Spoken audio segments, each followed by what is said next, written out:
ಓಂ ಶ್ರೀ ಗುರು ರಾಘವೇಂದ್ರಾಯ ನಮಃ.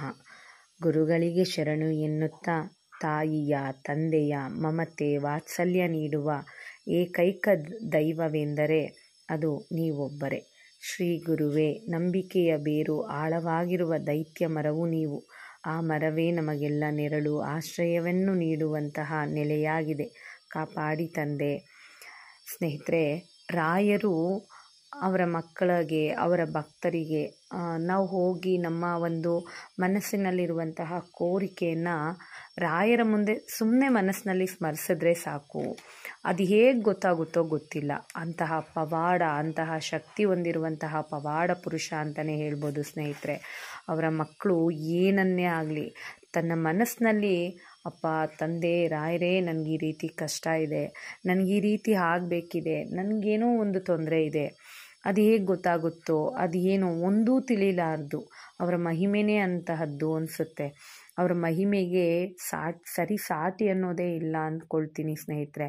ಯಾಕೆ ಅಂದರೆ ಪ್ರತಿಯೊಬ್ಬರ ಜೀವನದಲ್ಲೂ ಯಾರು ರಾಯರನ್ನು ನಂಬಿದ್ದಾರೆ, ಯಾರು ಅವರನ್ನು ಆಪ್ತವಾಗಿ ಅವರ ಬಂಧು ಬಳಗ, ಅವರ ತಂದೆ ತಾಯಿ ಎಲ್ಲವೂ ಅವರೇ ಅನ್ನುವಂತಹ ಒಂದು ಮನೋಭಾವದಲ್ಲಿ ಬದುಕ್ತಿದ್ದಾರೋ ಅಂತಹವರಿಗಾಗಲಿ ಅಥವಾ ಅವರ ಭಕ್ತ ಸಂಘಕ್ಕಾಗಲಿ ಅವರು ಎಂತಹ ದೊಡ್ಡ ಕೋರಿಕೆ ಆದರೂ ಸರಿ, ಅವರ ಎಂತಹ ದೊಡ್ಡ ಪ್ರಶ್ನೆ ಆದರೂ ಸರಿ, ರಾಯರು ಅವರಿಗೇ ತಿಳಿಯದಂತೆ, ಅಂದುಕೊಂಡವರಿಗೇ ತಿಳಿಯದಂತೆ ಕ್ಷಣಾರ್ಧದಲ್ಲಿ ಪರಿಹಾರವನ್ನು ಮಾಡಿಕೊಂಡು ಅವ್ರು ಕೇಳಿರುವಂತಹ ಕೋರಿಕೆ ಎಲ್ಲವನ್ನು ಈಡೇರಿಸ್ತಾರೆ. ಅದಕ್ಕೆ ತಕ್ಕಂತೆ ಒಂದು ಘಟನೆ ನಡೆಯುತ್ತೆ. ಅದು ಏನು ಅಂದರೆ, ರಾಯರ ಕೊನೆಯ ಧರ್ಮ ಸಂಚಾರದ ವೇಳೆಯಲ್ಲಿ ಶ್ರೀ ಗುರುಗಳು ದಕ್ಷಿಣ ಭಾರತದ ಪ್ರಮುಖ ಕ್ಷೇತ್ರ ದರ್ಶನಗಳನ್ನು ಮುಗಿಸ್ಕೊಂಡು ಕುಂಭಕೋಣಕ್ಕೆ ಹಿಂದಿರುಗ್ತಾ ಇರ್ತಾರೆ. ನಂತರ ಬಹುಕಾಲದವರೆಗೆ ಅಲ್ಲಿಂದ ಎಲ್ಲಿಗೂ ಹೋಗಲಿಲ್ಲ ಅವರು. ಕಾವೇರಿ ನದಿ ತೀರದಲ್ಲಿದ್ದ ಶ್ರೀ ವಿಜಯೇಂದ್ರ ತೀರ್ಥರ ಬೃಂದಾವನದ ಸಾನ್ನಿಧ್ಯದಲ್ಲಿಯೇ ಇರುತ್ತಾ ತಮ್ಮ ದಿನನಿತ್ಯದ ಕರ್ಮಾನುಷ್ಠಾನ, ಪೂಜೆ, ತಪಸ್ಸುಗಳಿಂದ ತಮ್ಮ ಪುಣ್ಯ ಭಾಗವನ್ನು ಹೆಚ್ಚಿಸಿಕೊಳ್ತಾ ಬರ್ತಾ ಇರ್ತಾರೆ. ತಾವು ಈ ಜನ್ಮದಲ್ಲಿ ಹಾಗೂ ಜನ್ಮಾಂತರಗಳಲ್ಲಿಯೂ ಗಳಿಸಿಕೊಂಡಿರುವಂತಹ ಪುಣ್ಯದ ರಾಶಿಯಿಂದ ಅವರು ಮನಸ್ಸು ಮಾಡಿದರೆ ನೇರವಾಗಿ ಅವರು ಮುಕ್ತಿಯನ್ನು ಪಡಬಹುದಾಗಿತ್ತೇನೋ. ಆದರೆ ಅವರಿಗೆ ಸ್ವಾರ್ಥಿಗಳಂತೆ ತಾವೊಬ್ಬರೇ ಮುಕ್ತಿ ಹೊಂದುವಂತಹದ್ದು ಇಷ್ಟ ಇರಲಿಲ್ಲ. ತಾವು ಮುಕ್ತಿ ಪಡೆಯೋದಾದರೆ ತಮ್ಮ ಜೊತೆಗೆ ತಮ್ಮ ಮಕ್ಕಳು, ಭಕ್ತರನ್ನು ಉದ್ಧರಿಸಬೇಕೆಂದು ಅವರು ಬಲವಾದ ಅಪೇಕ್ಷೆಯನ್ನು ಹೊಂದಿದ್ರು. ಹಾಗಾಗಿ ತಮ್ಮ ಅಖಂಡದ ಪುಣ್ಯದ ರಾಶಿಯನ್ನು ಭಕ್ತರಾದ ಆರ್ತರಿಗೆ, ದೀನ ದಲಿತರಿಗೆ, ನೊಂದವರಿಗೆ ಹಂಚಿಕೊಳ್ಬೇಕೆಂದು ಅದನ್ನು ಕರಗಿಸಿಕೊಳ್ಳಲು ತಮ್ಮ ಅಂತಿಮ ದಿನಗಳನ್ನು ಕಳೆಯುವಂತಹ ಸೂಕ್ತವಾದಂತಹ ಪುಣ್ಯದ ಸ್ಥಳವನ್ನು ಹುಡುಕೋದಾಗಿ ಶ್ರೀಗಳವರ ಕೊನೆಯ ಸಂಚಾರದ ಪ್ರಮುಖವಾದ ಉದ್ದೇಶವೂ ಆಗಿತ್ತು ಸ್ನೇಹಿತರೆ. ಅದಕ್ಕೆ ತಕ್ಕಂತೆ ಕಾಕತಾಳೀಯವಾಗಿ ಅದಕ್ಕೆ ಸರಿಯಾದ ಒಂದು ವಿಚಿತ್ರ ಘಟನೆಯೂ ಕೂಡ ನಡೆಯುತ್ತೆ. ಅವರು ಈ ಬಗ್ಗೆ ಗಾಢವಾಗಿ ಆಲೋಚಿಸುವಂತೆ ಮಾಡಿತ್ತು ಆ ದಿನ.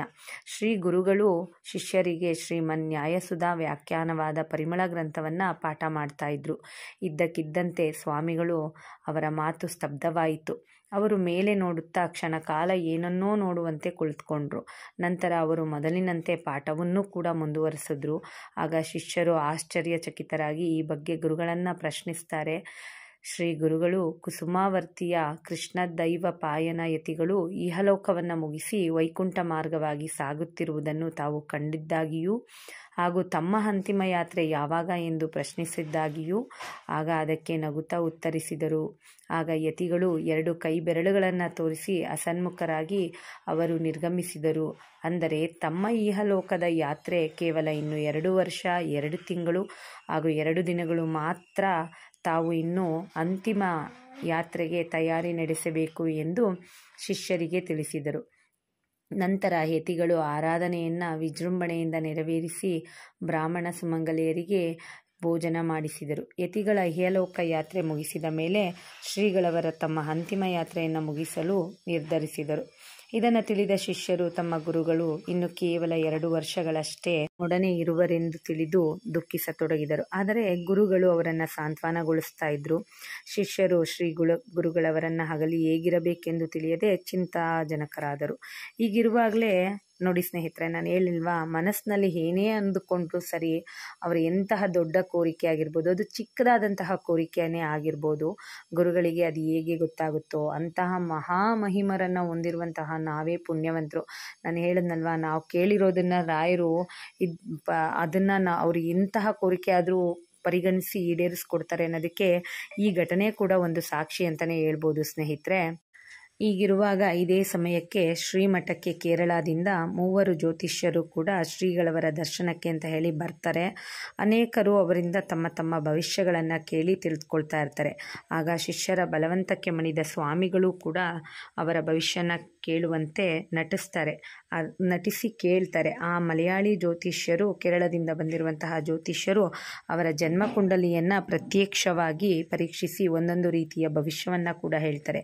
ಒಬ್ಬರು ಸ್ವಾಮಿಗಳು ಆಯಸ್ಸು 73 ವರ್ಷಗಳಂತ, ಮತ್ತೊಬ್ಬ ಸ್ವಾಮಿಗಳು ಆಯಸ್ಸು ಪ್ರಮಾಣ 300 ವರ್ಷಗಳೆಂದು, ಹಾಗೂ ಕೊನೆಯ ಸ್ವಾಮಿಗಳು ಹೇಳಿದ್ದು ಅವರ ಆಯುಷ್ಯ 700 ವರ್ಷಗಳೆಂದು ಉತ್ತರ ಕೊಡ್ತಾರೆ. ಇದನ್ನು ಕೇಳಿ ಶಿಷ್ಯರಿಗೆ ಗೊಂದಲವೇನೋ ಉಂಟಾಗುತ್ತೆ. ಆಗ 3 ತಮ್ಮಲ್ಲಿಯೇ ಗುಸುಗುಸು ಅಂತ ಹೇಳಿ ಮಾತನಾಡ್ಕೊಳ್ತಾ ಇರ್ತಾರೆ. ಆಗ ಶಿಷ್ಯರ ಸಂದೇಹವನ್ನು ಪರಿಹರಿಸುತ್ತಾ ಈ ರೀತಿ ಹೇಳ್ತಾರೆ. ಈ ಜ್ಯೋತಿಷ್ಯ ಅವರು ಸತ್ಯವನ್ನೇ ಹೇಳಿದ್ದಾರೆ. ಮೊದಲನೆಯವರು ನಮ್ಮ ದೇಹ ಎಷ್ಟು ಕಾಲ ಉಳಿಯುವುದೆಂದು ಯೋಚಿಸಿ ಹೇಳಿದ್ದಾರೆ.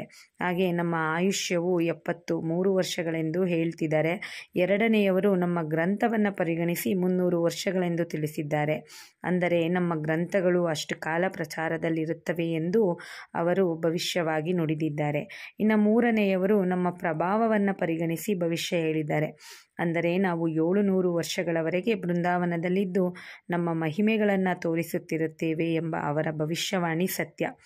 ಆಮೇಲೂ ಕೂಡ ಸಹ ನಮ್ಮ ಸಂಪೂರ್ಣ ಪುಣ್ಯದ ರಾಶಿ ಕರಗುವವರೆಗೂ ನಾವು ಬೃಂದಾವನದಲ್ಲಿದ್ದು ನಂತರ ಮುಕ್ತಿಯನ್ನು ಪಡೆಯುತ್ತೇವೆ. ಅಲ್ಲಿಯ ತನಕ ನಾವು ಈ ಶರೀರದಲ್ಲೇ ಇರಲಿ ಅಥವಾ ಬೃಂದಾವನದಲ್ಲೇ ಇರಲಿ ನಮ್ಮ ದೀನ ದಲಿತರ ಉದ್ಧಾರದ ಮಹಿಮೆಗಳ ಅನವರತವೂ ನಡೆಯುತ್ತಾ ಇರುತ್ತೆ ಅಂತ ಹೇಳಿ ಶ್ರೀ ಗುರುಗಳು ಹೇಳ್ತಾರೆ. ಆಗ ಅವರ ಮಾತುಗಳನ್ನು ಕೇಳಿ ಶಿಷ್ಯರು ವಿಸ್ಮಯಗೊಳ್ಳುತ್ತಾರೆ. ಕೆಲವು ದಿನಗಳ ನಂತರ ಶ್ರೀ ಗುರುಗಳ ಮಹಿಮೆಗಳನ್ನು ಕೇಳಿದ ಈ 3 ಬ್ರಾಹ್ಮಣರು ಕೂಡ ಅವರ ದರ್ಶನ ಪಡೆಯಲು ಮತ್ತೆ ಬಂದರು. ಅವರು ಬಡವರಾದದ್ದರಿಂದ ಮಠದಲ್ಲಿ ಒಳ್ಳೆಯ ಭೋಜನವನ್ನು ಭಜಿಸಬೇಕೆಂದು ಬಂದಿರ್ತಾರೆ. ನಾನು ಹೇಳಿದ್ನಲ್ವಾ, ನಿಜಕ್ಕೂ ಕೂಡ ರಾಯರ ಮಹಿಮೆ ಅನ್ನೋದೇ ಹೀಗೆ. ನಮ್ಮ ಮನಸ್ಸಿನಲ್ಲಿರೋದು ಕೂಡ ರಾಯರಿಗೆ ಗೊತ್ತಾಗಿ ನಮ್ಮ ಒಂದು ಕೋರಿಕೆಯನ್ನು ಈಡೇರಿಸ್ತಾರೆ ಅನ್ನೋದಕ್ಕೆ ಈ ಘಟನೆ ಒಂದು ಸಾಕ್ಷಿ ಅಂತಲೇ ಹೇಳ್ಬೋದು ಸ್ನೇಹಿತರೆ. ಆಗ ಅವರು ಮಠದ ಭೋಜನವನ್ನು ಭಜಿಸಬೇಕೆಂದು ಬಂದಿರ್ತಾರಲ್ವ, ಶ್ರೀ ಮಠದ ದಿವಾನರು ಅವರಿಗೆ ಸ್ನಾನಗಳನ್ನು ಮುಗಿಸಿ ಬರುವಂತೆ ತಿಳಿಸ್ತಾರೆ. ಅವರು ಕಾವೇರಿ ನದಿಗೆ ಸ್ನಾನಕ್ಕೆಂದು ತೆರಳಿದರು. ಅಲ್ಲಿ ಅವರು ತಮಾಷೆಗಾಗಿ ತಮ್ಮಲ್ಲಿಯೇ ಹೀಗೆ ಮಾತನಾಡ್ಕೊಳ್ತಾರೆ. ಯಾವ ರೀತಿ ಅಂದರೆ, ಈ ದಿನ ನಮ್ಮ ಅಪೇಕ್ಷೆಯಂತೆ ಶ್ರೀಗಳವರು ನಮಗೆ ನಮ್ಮ ಅಪೇಕ್ಷೆಯ ಭೋಜನವನ್ನು ಮಾಡಿಸಿರ್ತಾರೆ. ಅವರು ಅಪರೋಕ್ಷ ಜ್ಞಾನಿಗಳೆಂಬುದು ಸತ್ಯ. ಅವರಲ್ಲಿ ಪ್ರತಿಯೊಬ್ಬರೂ ಮತ್ತೊಬ್ಬನನ್ನು ಅವನಿಗೆ ಯಾವ ಭಕ್ಷ್ಯ ಇಷ್ಟವೆಂದು ಅವರವರೇ ಮಾತನಾಡ್ಕೊಳ್ತಾ ಇರ್ತಾರೆ. ಒಬ್ಬನು ನನಗೆ ಮಸ್ತಿ ಕಡುಬು ಅಂತಲೂ, ಮತ್ತೊಬ್ಬರು ಚಿತ್ರಾನ್ನವಂತಲೂ, ಇನ್ನೊಬ್ಬರು ತನಗೆ ಪಾಯಸವೆಂತಲೂ ತಿಳಿಸ್ತಾರೆ. ಈ 3 ಸ್ನಾನ ಎಲ್ಲ ಮುಗಿಸಿಕೊಂಡು ಶ್ರೀಮಠಕ್ಕೆ ಮತ್ತೆ ಹಿಂದಿರುಗಿ ಬಂದಾಗ ತೀರ್ಥ ಪ್ರಸಾದ ಸ್ವೀಕರಿಸಿ ಭೋಜನಕ್ಕೆ ಅಂತ ಹೇಳಿ ಕುಳಿತುಕೊಳ್ತಾರೆ. ಊಟ ಆರಂಭವಾಗುತ್ತೆ. ಏನು ಆಶ್ಚರ್ಯ ನೋಡಿ, ರಾಯರ ಎಷ್ಟು ಅವರು ಅಗಮ್ಯ ಮಹಿಮರು ಅಂತ ಹೇಳೋದಕ್ಕೆ ಈ ಘಟನೆಯೇ ಸಾಕ್ಷಿ ಅಂತಲೇ ಹೇಳ್ಬೋದು. ಈ ಘಟನೆಯಿಂದ ನಾವು ಅರ್ಥಕೊಳ್ಬೇಕಾಗಿರೋದು ಒಂದೇ ಸ್ನೇಹಿತರೆ, ನಮ್ಮ ಮನಸ್ಸಿನಲ್ಲಿ ನಿಜಕ್ಕೂ ಕೂಡ ರಾಯರ ಮೇಲೆ ನಂಬಿಕೆ, ವಿಶ್ವಾಸ ಅನ್ನೋದು ಇದ್ದು, ರಾಯರನ್ನ ನಂಬಿಕೆಯಿಂದ ನಾವು ಏನನ್ನು ಬೇಡ್ಕೊಂಡ್ರೂ ಸರಿ, ನಾವು ಬೇಡ್ಕೊಂಡು ನಮಗೆ ಗೊತ್ತಿರೋದಿಲ್ಲ ಆ ಕೆಲಸ ಆಗೋಗಿರುತ್ತೆ. ರಾಯರೇ ನನ್ನ ಉದ್ಧರಿಸು, ನನಗಿಂತ ಕಷ್ಟ ಇದೆ ಅಂತ ಕೈ ಮುಗಿದ್ರೆ ಸಾಕು. ನಾವು ಕೈ ಮುಗಿದು ಕೈ ಇಳಿಸೋ ಅಷ್ಟರೊಳಗಡೆ ರಾಯರು ಅದನ್ನು ಈಡೇರಿಸಿರ್ತಾರೆ ಅಂತಲೇ ಹೇಳ್ಬೋದು. ಇನ್ನೇನು ಊಟ ಆರಂಭ ಆಯಿತು. ಏನು ಆಶ್ಚರ್ಯ, ಅವರು ಸ್ನಾನ ಮಾಡ್ತಿದ್ದಾಗ ಮಾತನಾಡಿಕೊಂಡಿದ್ದಂತಹ ಭಕ್ಷ್ಯಗಳನ್ನೇ ದೇವರ ನೈವೇದ್ಯಕ್ಕೆಂದು ಮಾಡಿ ತಮಗೂ ಕೂಡ ಬೇಕಾದಷ್ಟು ಬಡಿಸಿದ್ದಾರಲ್ಲ ಎಂದು ಉದ್ಗಾರ ತೆಗೆದು ಮನಸ್ಸಿಗೆ ತೃಪ್ತಿಯಾಗುವಂತೆ ಊಟ ಮಾಡ್ತಾರೆ. ಆಗ 3 ಶ್ರೀ ಗುರುರಾಯರ ಬಳಿಗೆ ಬಂದು ತಮ್ಮ ಅಜ್ಞಾನದಿಂದ ತಪ್ಪನ್ನು ಕ್ಷಮಿಸಬೇಕೆಂದು ಪ್ರಾರ್ಥಿಸಿಕೊಳ್ತಾರೆ. ಆಗ ಶ್ರೀಗಳು ಮುಗುಳ್ನಗುತ್ತಾ ಅವರಿಂದ ಯಾವುದೇ ಅಪಚಾರವಾಗಿಲ್ಲವೆಂದು ತಿಳಿಸಿ ಅಂದಿನಿಂದ ಶ್ರೀ ಮೂಲರಾಮದೇವರಿಗೆ ಅವುಗಳನ್ನೇ ನಿತ್ಯ ನೈವೇದ್ಯಗಳಾಗಲಿ ಅಂತ ಹೇಳಿ ಹಾರೈಸ್ತಾರೆ. ಮಹಾಪಂಡಿತೋತ್ತಮರಾದ ಆ ವಿಪ್ರರನ್ನು ಶ್ರೀಮಠದಲ್ಲಿಯೇ ಉಪಾಧ್ಯಾಯರನ್ನಾಗಿ ನೇಮಿಸ್ಕೊಳ್ತಾರೆ. ನೋಡಿದ್ರಲ್ವಾ, ಅವರು ಸ್ನಾನಕ್ಕೋಗಿ ಮಾತಾಡ್ಕೊಳ್ತಾ ಇದ್ದಿದ್ದು ರಾಯರಿಗೆ ಅರಿವಿಗೆ ಬಂದು ಅದನ್ನೇ ಅವರಿಗೆ ಊಟವನ್ನಾಗಿ ಅವರಿಗೆ ಅವತ್ತಿನ ದಿನ ಕೊಡ್ತಾರೆ. ಆದರೆ ಅಂದಿನಿಂದ ಇಂದಿನವರೆಗೂ ಆ 3 ಏನು ಇರ್ತಾರೆ ಆ ಮೂವರ ಒಂದು ಊಟ ಬೇಕು ಅಂತ ಹೇಳಿ ಅಪೇಕ್ಷೆ ಪಡ್ತಾರಲ್ವಾ ಆ ಬ್ರಾಹ್ಮಣರು, ಆ ಪಂಡಿತರು, ಅವರ ಒಂದು ಏನು ಇಷ್ಟದ ಭೋಜನ ಇದೆಯೋ ಆ ಭೋಜನವನ್ನೇ ಇಂದಿಗೂ ಕೂಡ ರಾಯರ ಮಂತ್ರಾಲಯದ ಮಠದಲ್ಲಿ ಶ್ರೀ ಮೂಲ ರಾಮದೇವರಿಗೆ ನಿತ್ಯದ ನೈವೇದ್ಯಗಳನ್ನಾಗಿ ಅಂದರೆ ನೈವೇದ್ಯವಾಗಿ ಇಡ್ತಾ ಇದ್ದಾರೆ ಅಂತ ಹೇಳಿ ಅಂದಿನಿಂದಲೂ ಕೂಡ ರಾಮದೇವರಿಗೆ ಅವುಗಳನ್ನೇ ನಿತ್ಯ ನೈವೇದ್ಯಗಳಾಗಲಿ ಅಂತ ಹೇಳಿ ರಾಯರು ಹಾರೈಸ್ತಾರೆ. ಮಹಾಪಂಡಿತೋತ್ತಮರಾದ ಅವರನ್ನು ಶ್ರೀಮಠದಲ್ಲಿಯೇ ಉಪಾಧ್ಯಾಯರನ್ನಾಗಿ ಕೂಡ ನೇಮಿಸ್ಕೊಳ್ತಾರೆ. ಹೀಗೆ ಶ್ರೀ ರಾಘವೇಂದ್ರ ಸ್ವಾಮಿಗಳವರು ಹಾಳು ಅರಸ ಬಡವ ಬಲ್ಲಿದರೆಂದು ನೋಡದೆ ಆ ಬಾಲವೃದ್ಧ ರಾಧಿಯರಿಗೆ ಸರ್ವರಿಗೂ ತಮ್ಮ ಬಳಿ ಬೇಡಿ ಬಂದವರಿಗೆ ಮುಕ್ತ ಹಸ್ತದಿಂದ ಅವರ ಅಭಿಷ್ಟಗಳನ್ನು ಪೂರೈಸುವುದರಲ್ಲಿ ಹಿಂಜರಿಯದವರೇ ಅಲ್ಲ ನಮ್ಮ ಶ್ರೀಗಳು. ತಮ್ಮ ಇಹಲೋಕದ ಯಾತ್ರೆಯನ್ನು ಮುಗಿಸುವ ಮುನ್ನ ಮತ್ತೊಮ್ಮೆ ತೀರ್ಥಕ್ಷೇತ್ರ ಯಾತ್ರೆ ಮಾಡಬೇಕೆಂದು ಇಚ್ಛಿಸಿದರು. ಅದಲ್ಲದೆ ತಾವು ಬೃಂದಾವನಸ್ಥರಾಗಲು ಸೂಕ್ತ ಸ್ಥಳವನ್ನು ಕೂಡ ನಂತರ ಆಯ್ಕೆ ಮಾಡಿಕೊಳ್ಳಲಾಗುತ್ತೆ ಸ್ನೇಹಿತರೆ. ಹೀಗೆ ಶ್ರೀಗಳು ತಮ್ಮ ಕಾಲ ದೈವವಾದ ಶ್ರೀನಿವಾಸನ ಆರಾಧನೆಯನ್ನು ಮಾಡುವ ಅಪೇಕ್ಷೆಯಿಂದಲೂ ಕೂಡ ತಿರುಪತಿಗೆ ಬರ್ತಾರೆ. ಅಲ್ಲಿ ಅವರು ಪರಮಾತ್ಮನಿಗೆ ಸುವರ್ಣ ತುಲಾಭಾರ ಹಾಗೂ ಬ್ರಹ್ಮರಥೋತ್ಸವವನ್ನು ಕೂಡ ಮಾಡಿಸಿ ಬಹಳ ಸಂತೋಷವನ್ನು ಪಟ್ಟು ನಂತರ ಆದವಾನಿ ಮಾರ್ಗವಾಗಿ ಮಂಚಾಲೆಗೆ ಕೂಡ ಬರ್ತಾರೆ. ಆಗ ಅಂದಿನ ದಿವಾನನಾಗಿದ್ದಂತಹ ಸಿದ್ ಮಸೂದ್ ಖಾನ್ ನವಾಬನು ಆಳ್ತಾ ಇರ್ತಾನೆ ಆದವಾನಿಯನ್ನು. ಅವನ ರಾಜ್ಯಾಡಳಿತವನ್ನೆಲ್ಲ ವೆಂಕಣ್ಣನಿಗೆ ಒಪ್ಪಿಸಿ ನಿಶ್ಚಿಂತನಾಗಿದ್ದನು. ಅವನು ಹಿಂದೆ ಶ್ರೀಗಳವರ ಮಹಿಮೆಯನ್ನು ಕೂಡ ಕಂಡಿರ್ತಾರೆ. ಹಾಗಾಗಿ ಅವರ ಪರಮ ಭಕ್ತನಾಗಿದ್ದ ವೆಂಕಣ್ಣನು ಶ್ರೀಗಳಿಗೆ ಒಂದು ಬಾರಿ ತನ್ನ ಆತಿಥ್ಯವನ್ನು ಸ್ವೀಕರಿಸಿ ತನ್ನನ್ನು ಕೂಡ ಕೃತಾರ್ಥನನ್ನಾಗಿ ಮಾಡಬೇಕು ಅಂತ ಹೇಳಿ ಮೇಲಿಂದ ಮೇಲೆ ತನ್ನ ದೂತರನ್ನು ಕಳಿಸ್ತಾ ಇರ್ತಾರೆ. ಆಗ ಅವರ ಮೇಲಿನ ಪ್ರೀತಿಯಿಂದಲೂ ಕೂಡ ಸ್ವಾಮಿಗಳು ಆದವಾನಿಯ ಕಡೆಗೆ ಪ್ರಯಾಣವನ್ನು ಕೂಡ ಬೆಳೆಸ್ತಾರೆ. ಗುರುಗಳು ಇತ್ತ ಕಡೆಯೇ ಬರುತ್ತಿರುವಂತಹ ವಿಷಯ ಕೂಡ ವೆಂಕಣ್ಣನಿಗೆ ತಿಳಿಯುತ್ತೆ. ಆಗ ನವಾಬನ ಅಪೇಕ್ಷೆಯಂತೆ ಶ್ರೀಗಳನ್ನು ವೈಭವದಿಂದ ಸ್ವಾಗತ ಕೂಡ ಮಾಡ್ತಾರೆ. ಅವರಿಗೆ ಊಟೋಪಚಾರಗಳಿಗೆ ಸ್ನಾನಕ್ಕೆ ತಕ್ಕ ಏರ್ಪಾಡುಗಳನ್ನೆಲ್ಲ ಮಾಡ್ತಾರೆ. ಶ್ರೀಗಳು ಆದವಾನಿಯಲ್ಲಿ 1 ತಿಂಗಳ ಕಾಲ ಬಿಡಾರ ಹೂಡಿದ್ದರು. ಪ್ರತಿದಿನ ಅವರು ನೀಡುತ್ತಿದ್ದಂತಹ ಮಧ್ವಶಾಸ್ತ್ರ ಪ್ರವಚನ, ಉಪನ್ಯಾಸಗಳು, ವೀಣಾ ವಾದನ ಇತ್ಯಾದಿಗಳನ್ನು ಕಂಡು ಅಲ್ಲಿನ ಜನರೂ ಕೂಡ ಅತ್ಯಂತ ಪ್ರಭಾವಶಾಲಿ ಆಗ್ತಾ ಹೋಗ್ತಾರೆ. ದಿವಾನರ ಮೂಲಕ ನವಾಬನು ಸ್ವಾಮಿಗಳನ್ನು ತನ್ನ ಅರಮನೆಗೆ ಕರೆಸಿಕೊಳ್ತಾರೆ.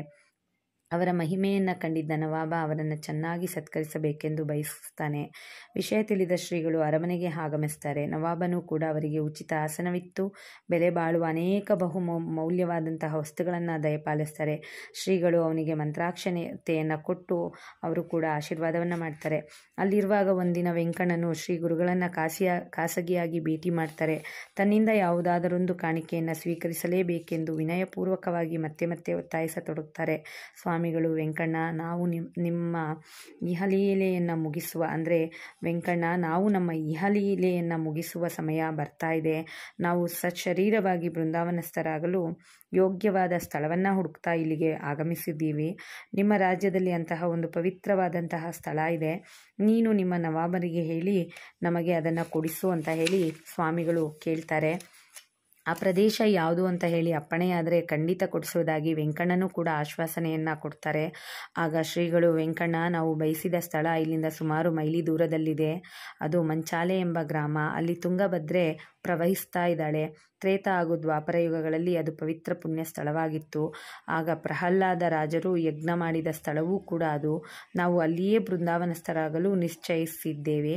ನಮಗೆ ನಿನ್ನಿಂದ ಆ ಸ್ಥಳವನ್ನು ಕೊಡಿಸುವ ಕೃಪೆಯಾಗಬೇಕು ಅಂತ ಹೇಳಿ ಸ್ವಾಮಿಗಳು ಕೇಳ್ತಾರೆ. ವೆಂಕಣ್ಣನು ಈ ವಿಷಯವನ್ನು ಅಂದೇ ನವಾಬನಿಗೆ ಈ ವಿಷಯ ತಿಳಿಸಿ ಮಂಚಾಲೆಯನ್ನು ಸ್ವಾಮಿಗಳಿಗೆ ಜಹಗೀರಾಗಿ ಕೊಡುವಂತೆ ಪ್ರಾರ್ಥಿಸ್ತಾರೆ. ಆಗ ನವಾಬನು ಎಷ್ಟು ಒಳ್ಳೆಯ ಗ್ರಾಮಗಳನ್ನೆಲ್ಲ ಬಿಟ್ಟು ನಮ್ಮ ಸ್ವಾಮಿಗಳು ಆ ಕುಗ್ರಾಮವನ್ನೇಕೆ ಇಷ್ಟಪಡ್ತಾ ಇದ್ದಾರೆ ಅಂತ ಹೇಳಿ ಪ್ರಶ್ನಿಸಿದಾಗ ಆ ಪ್ರಶ್ನೆಗಳಿಗೆ ಉತ್ತರಿಸ್ತಾನೆ ವೆಂಕಣ್ಣ. ಸ್ವಾಮಿಗಳು ತನಗೆ ತಿಳಿಸಿದ ವಿಷಯವನ್ನೆಲ್ಲ ನವಾಬನಿಗೆ ವಿವರಿಸ್ತಾರೆ. ಆಗ ನವಾಬನು ತಾನಾಗಲೇ ಒಬ್ಬ ಕಾಜಿ ಸಾಹೇಬನಿಗೆ ದಾನ ಮಾಡಿರುವುದಾಗಿ ತಿಳಿಸ್ತಾರೆ. ವೆಂಕಣ್ಣನು ಇನ್ನು ಒಂದು ಉತ್ತಮ ಗ್ರಾಮವನ್ನು ಕಾಜಿ ಸಾಹೇಬರಿಗೆ ಕೊಟ್ಟರೆ ಅವರು ಸಂತೋಷದಿಂದ ಮಂಚಾಲೆಯನ್ನು ಸ್ವಾಮಿಗಳಿಗೆ ಬಿಟ್ಟು ಕೊಡ್ತಾರೆ ಅಂತ ಹೇಳ್ತಾರೆ. ಅದರಂತೆ ನವಾಬನು ಕಾಜಿ ಸಾಹೇಬರಿಗೆ ಮಂಚಾಲೆಯನ್ನು ಬದಲು ಬೇರೊಂದು ಗ್ರಾಮವನ್ನು ದಾನ ಮಾಡಿ ಮಂಚಾಲೆಯನ್ನು ಶ್ರೀ ಸ್ವಾಮಿಗಳಿಗೆ ಭಕ್ತಿಯಿಂದ ಸಮರ್ಪಿಸ್ತಾರೆ. ಸ್ನೇಹಿತರೆ, ನೋಡಿದ್ರಲ್ವಾ, ರಾಯರಿಗೆ ನಾವೇನನ್ನು ಕೊಡಬೇಕು ಅನ್ನೋದು ಕೂಡ ರಾಯರು ಮೊದಲೇ ಅವರು ನಿಶ್ಚಯ ಮಾಡ್ಕೊಂಡ್ಬಿಟ್ಟಿರ್ತಾರೆ. ನಮ್ಮ ಕಡೆಯಿಂದ ಏನು ಬೇಕು ಅಂತ ಹೇಳಿ ಆ ರಾಯರು ಅವ್ರಿಗವರೇ ನಮ್ಮ ಕಡೆಯಿಂದ ನಮ್ಮ ಒಂದು ಭಕ್ತಿಯನ್ನಾಗಲಿ ನಮ್ಮ ಒಂದು ಪೂಜೆಯನ್ನಾಗಲಿ ಅವರು ಸ್ವೀಕರಿಸ್ತಾರೆ ಸ್ನೇಹಿತರೆ. ಹಾಗೆ ನಾವು ಕೂಡ ರಾಯರ ಬಳಿ ಕೋರಿಕೆಯನ್ನು ಇಟ್ಟಾಗ ನಮಗೇ ಗೊತ್ತಿಲ್ಲದೆ ರಾಯರು ಅದನ್ನು ಈಡೇರಿಸ್ತಾರೆ ಅಂತ ಹೇಳ್ತಾ ಇವತ್ತಿನ ಒಂದು ವಿಡಿಯೋ ನಿಮ್ಗೆ ಇಷ್ಟ ಆಗಿದೆ ಲೈಕ್ ಮಾಡಿ, ಕಮೆಂಟ್ ಮಾಡಿ, ಶೇರ್ ಮಾಡಿ ಸ್ನೇಹಿತರೆ. ಶುಭ ದಿನ.